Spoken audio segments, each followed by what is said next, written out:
नमस्कार मित्रों, क्या आपने कभी ऐसा सोचा है कि आपके घर का पंखा, cooler, mobile charger, TV, fridge में आखिर बिजली आती कहाँ से है?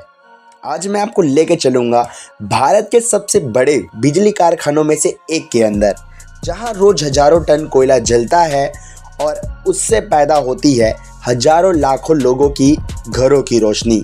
हम बात कर रहे हैं छत्तीसगढ़ के कोरबा जिले में स्थित एनटीपीसी कोरबा पावर प्लांट की। इसे हमारे भारत का पावर हब भी कहा जा सकता है, क्योंकि यहाँ से कई राज्यों को बिजली की सप्लाई की जाती है और छत्तीसगढ़ के अलावा कई राज्यों को रोशनी प्रदान की जाती है।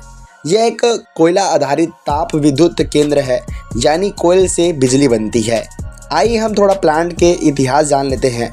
इस प्लांट की स्थापना 1980 के दशक में की गई थी, जब भारत में बिजली की भारी कमी थी। कोरबा में कोयले की खदान होने के कारण यहाँ पावर प्लांट लगाना सबसे सही समझा गया और आज यह देश के सबसे महत्वपूर्ण बिजली उत्पादन केंद्रों में से गिना जाता है।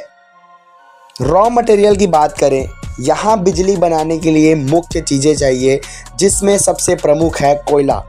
कोयले के द्वारा ही यहाँ जो है बिजली उत्पादन कार्य किया जाता है।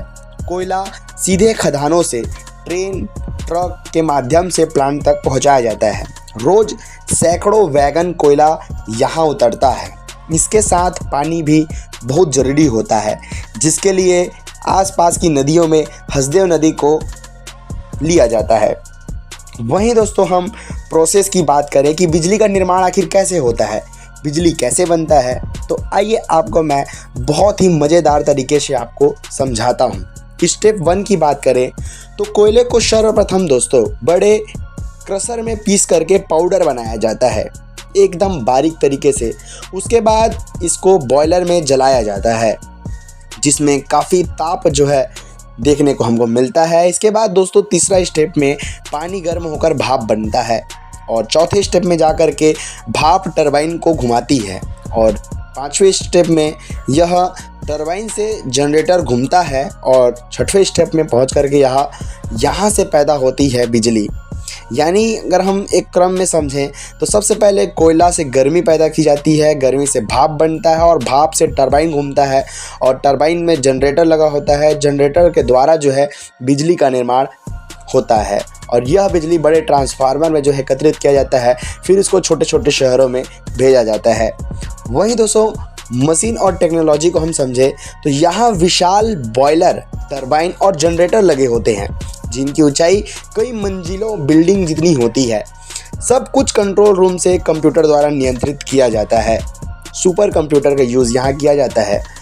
वहीं दोस्तों वर्कर्स की लाइफ को अगर हम समझें अपनी भाषा में तो यहाँ हजारों इंजीनियर और मजदूर 24 घंटे शिफ्ट में काम करते हैं, जिसमें नाइट शिफ्ट और मॉर्निंग शिफ्ट या फिर आफ्टरनून शिफ्ट और नाइट शिफ्ट ये हम समझ सकते हैं। ये इसका चक्र चलते रहता है, यानी सुबह जाने वाले, दोपहर में जाने वाले और रात में जाने वाले। सुरक्षा के लिए हेलमेट, मास्क और सेफ्टी शू पहनना जरूरी होता है, क्योंकि कभी कुछ गिर जाए तो पैर में चोट लगने की संभावना अत्यधिक होती है। वहीं सिर में कुछ की गिरने या फिर लगने का दिक्कत ना हो, इसके लिए हेलमेट और मास्क शरीर को बचाने के लिए, यानी प्रदूषण से बचने के लिए, क्योंकि कोयला की जगह में तो पूरा राखड़ यानी कोयला का जो प्रदूषण है तो वहाँ काफ़ी ज़्यादा प्रदूषण होता है, इसलिए मास्क का भी ज़रूरी होता है, क्योंकि तापमान और आवाज़ दोनों बहुत ज़्यादा होता है वहाँ। वहीं हम दोस्तों प्रोडक्शन की बात करें तो यह प्लांट हजारों मेगावाट बिजली बनाता है, जो छत्तीसगढ़ सहित कई राज्यों में भेजी जाती है। और सीधी बात बोलें तो आधा शहर इसी प्लांट की बिजली पर चलता है। वहीं दोस्तों हम इंटरेस्टिंग फैक्ट्स की बात करें तो एक दिन में यहाँ हजारों टन कोयला जलता है। वहीं दोस्तों हम बॉयलर का तापमान देखें तो यहाँ 1000 डिग्री सेल्सियस से ज़्यादा होता है। वहीं दोस्तों बिजली जो है 400 किलोवाट लाइनों में ट्रांसफ़र होती है, बिना इस प्लांट के कई शहर अंधेरे में चले जाए। तो दोस्तों अब आपको समझ आ गया होगा कि स्विच दबाते ही जो बिजली आती है उसके पीछे कितनी बड़ी मशीनें और मेहनत काम करती है और कितने लोग इसमें काम करते हैं, तब जाके हमारे घर तक बिजली पहुंचती है। अगर आपको ऐसी ही इंटरेस्टिंग या फिर हिस्ट्रिकल या फिर ऐसी वीडियो देखना आपको पसंद है, ये जानकारी आपको पसंद आई हो तो हमारे चैनल को सब्सक्राइब जरूर करिए और आपके मन में जो भी डाउट हो वो आप मुझको कमेंट करके ज़रूर बताइएगा। अगले वीडियो में हम दिखाएंगे एक और बड़े कारखाने के अंदर का सच। तो मिलते हैं अगले वीडियो में किसी नए वीडियो के साथ। जय जोहार, जय छत्तीसगढ़।